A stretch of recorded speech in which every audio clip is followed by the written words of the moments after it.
TBP news, आवाज तुमचा, साथ आमची। बारामती लोकसभा मतदारसंघाच्या महाविकास आघाडीचे उमेदवार सुप्रिया सुळे यांचा दणक्यात प्रचार सुरू आहे। बारामती काबीज करण्यासाठी त्या प्रत्येक गाव पिंजून काढताना दिसत आहेत। प्रत्येक गावातील नागरिकांच्या समस्या जाणून घेताना दिसतायत आणि मतदानाचं आव्हान करतानाही दिसतायत। त्यातच मतदानासाठी त्यांनी बेरोजगारीचा मुद्दा समोर आणला आहे। बेरोजगारीच्या मुद्द्यावर आणि घराणेशाहीच्या मुद्द्यावर त्या नेहमीच भाष्य करत असतात।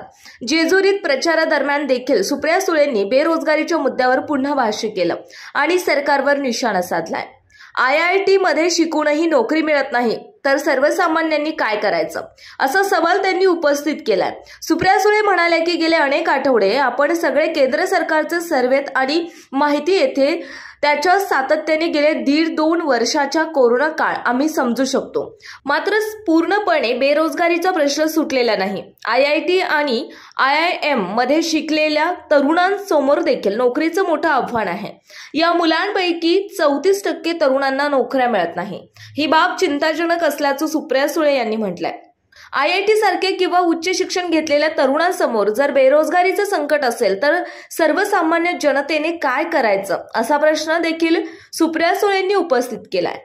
आपल्या भागातील महत्त्वाच्या आणि ताज्या बातम्या पाहण्यासाठी आजच टीबीपी न्यूज चॅनलला YouTube वर सबस्क्राइब करा आणि बेल आयकॉन प्रेस करा।